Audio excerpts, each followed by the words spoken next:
Is Lexie Hull about to walk away from the Indiana Fever and leave Caitlin Clark without her most trusted teammate? The shocking truth is that this isn't just speculation anymore, it's becoming reality. While fans are celebrating the Fever's recent success and debating contract extensions, something much darker has been brewing behind closed doors. The betrayal runs so deep that even Caitlin Clark, who's usually diplomatic about team drama, has finally reached her breaking point. And here's what nobody's talking about. Lexie Hull already has multiple teams preparing massive offers for 2025 free agency, with insiders saying Portland and Seattle are ready to pay whatever it takes to steal her away from Indiana. Before we dive into this explosive situation, hit that like button if you think the Fever are making a massive mistake, and subscribe for more breaking WNBA coverage, because what you're about to hear will change everything you thought you knew about this franchise. The disrespect started the moment Stephanie White took over as head coach. Remember how the Fever had their core four before White arrived? Caitlin Clark bringing the firepower, Aaliyah Boston anchoring the paint, Kelsey Mitchell providing veteran scoring, and Lexie Hull being the defensive glue that held everything together. They called them the Fab Four, and for good reason. Hull sacrificed her stats, her role, sometimes even her body just to keep this team functioning. She was the one diving for loose balls, taking charges, guarding the opponent's best player night after night. But when Stephanie White walked through those doors with her so-called master plan, the first thing she did was bring in Dana Bonner, hand her a massive contract, promise her a starting role, and shove Lexie to the bench without even a conversation. No open competition, no recognition for what Hull had earned, just a cold, calculated move that screamed, "You don't fit my vision." Sources inside the locker room say Caitlin was furious from day one. She'd gone to battle with Lexie all season, trusted her in the biggest moments, relied on her defense when other players crumbled.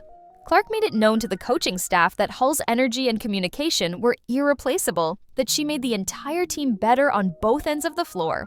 But her words fell on deaf ears because White was too busy protecting her own narrative. What happened next exposed everything about this dysfunctional situation. Bonner, the player White had chosen over Hull, straight up quit on the team. She vanished, no message to teammates, no explanation to fans, just ghosted everyone while still collecting paychecks. And when the truth started leaking out, what did Stephanie White do? She lied to everyone's faces, looked directly into cameras and said everything was fine. All good, we're in control. Except they weren't in control of anything. Bonner had mentally checked out weeks earlier and the entire organization knew it. But that wasn't even the worst part of this betrayal. When Bonner disappeared and White had no choice but to play Hull again, guess what happened? Lexie turned into an absolute defensive monster, hitting momentum-changing threes, keeping the team's energy alive when everyone else looked flat. She was everywhere on the court, doing exactly what she'd always done, being the heart and soul of Indiana's defense. The numbers from those games are absolutely insane.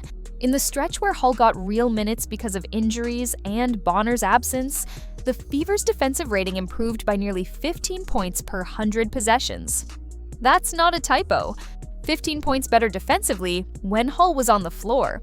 And just when things were finally clicking, just when Caitlin and Lexie were developing that chemistry that made the Fever dangerous, Sophie Cunningham got healthy. Now, don't get me wrong, Sophie's been incredible for Indiana since joining in 2025, but what White did next was unforgivable. She benched Hull again. No reason, no logic, just another coaching decision that made zero basketball sense. It didn't matter that Hull had bailed them out when Bonner quit. It didn't matter that Clark was visibly more comfortable with her on the floor. White reverted to the same favoritism that had fractured this team from the beginning. The pattern became so obvious that even casual fans started noticing. Look at the minutes distribution during crucial stretches of games. Hull would come in, immediately impact the game with her defense and energy, the team would go on a run, and then mysteriously she'd be back on the bench. In one particular game that insiders say was the breaking point for Clark, Hull played 14 minutes, had 3 steals, 2 blocks, hit 2 threes, and was plus 18 in those minutes. The Fever won by 4. Do the math on that. They were minus 14 in the 34 minutes Hull didn't play, and she still couldn't crack 20 minutes the next game. What makes this even more shocking is what's happening right now in January 2025. Multiple league sources confirm that Portland has already reached out to Hull's representation about a potential max offer. Seattle is reportedly preparing a package that would make her one of the highest-paid defensive specialists in the league. The Las Vegas Aces, who desperately need perimeter defense, are clearing cap space specifically for her. These aren't just rumors anymore. General managers around the league are openly discussing how to pry Hull away from Indiana. And here's the part that should terrify every Fever fan. Caitlin Clark's camp is watching this situation very closely. While Clark is locked into her rookie contract, the message this sends about how Indiana treats loyal players isn't lost on anyone. One source close to the situation said, quote, "If they'll do this to Lexie, who bleeds for this team, what happens when Caitlin's contract is up?" unquote. That's the real danger here. You're not just potentially losing Hull, you're showing your franchise player that loyalty means nothing in Indiana. The timing couldn't be worse for the Fever. They're coming off their best season in years, finally have national attention thanks to Clark's star power, and are positioned to be contenders for the next decade. But none of that matters if you can't keep your core together. And make no mistake, Hull is part of that core whether Stephanie White wants to admit it or not.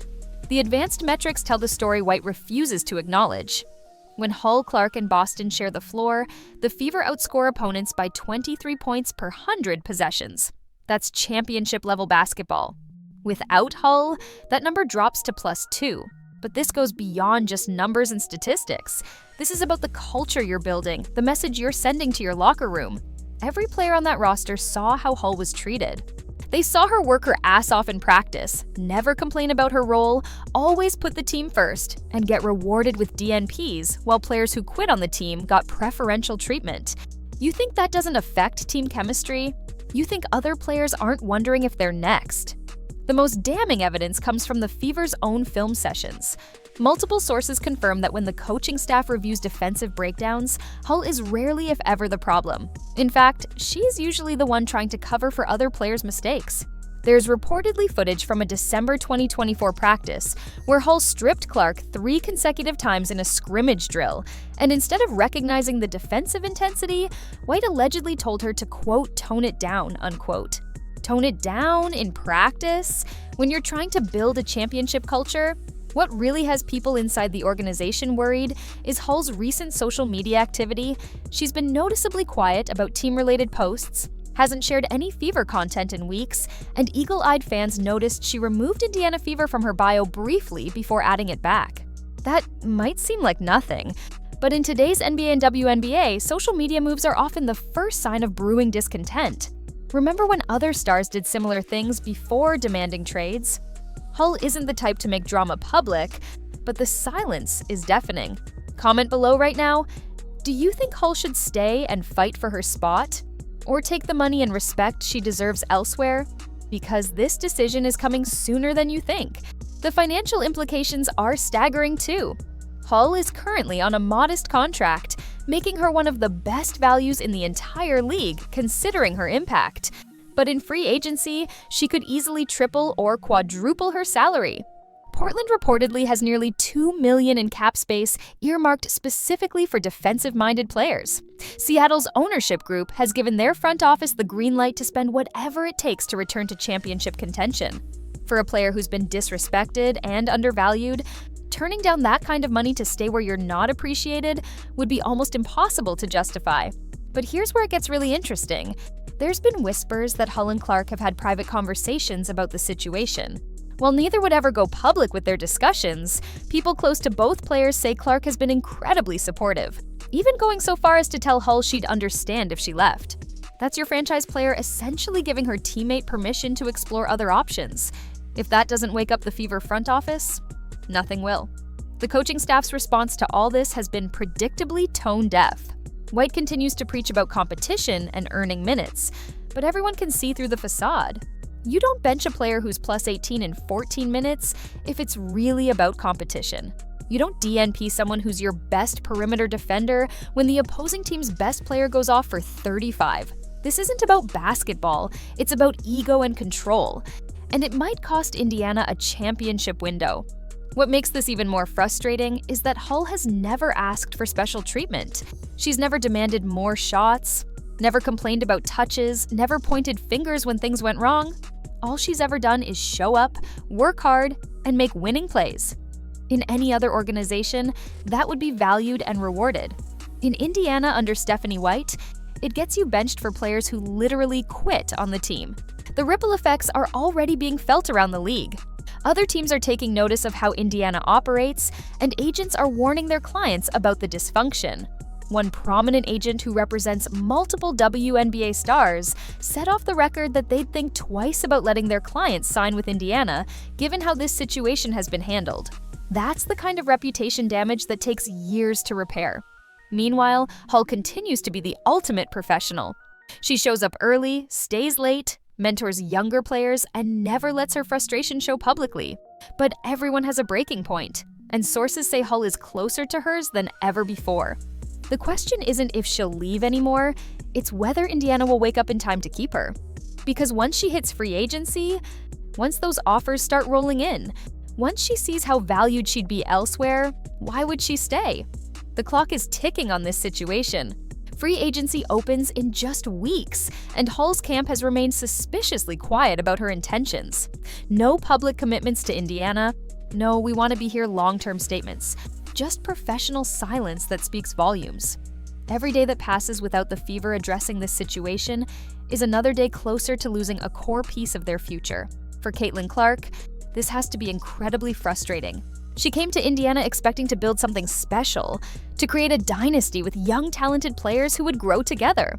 Instead, she's watching one of her closest teammates get disrespected and pushed toward the exit. Sources say Clark has even considered speaking publicly about the situation, something that would be completely out of character for her but shows how serious this has become. The solution seems obvious to everyone except Stephanie White.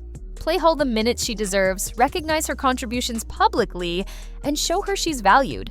It's not complicated, it's not revolutionary, it's just basic team management. But pride and ego have gotten in the way. And now Indiana faces the very real possibility of losing a player who embodies everything you want in a championship culture. As we head into the crucial next few weeks, all eyes will be on Hull and the Fever. Will they finally recognize what they have before it's too late? Will Hull give them another chance after everything that's happened? Or will she take her talents to a team that actually appreciates what she brings to the table? The answer could determine not just Hull's future, but the entire trajectory of the Indiana Fever franchise. Because losing Hull wouldn't just be losing a player, it would be losing the trust of your locker room, the faith of your fans, and potentially the loyalty of Caitlin Clark herself. Make sure you're subscribed with notifications on because this situation is developing by the day. And when Hull makes her decision, you'll want to be the first to know. This could be the move that changes everything in the WNBA landscape.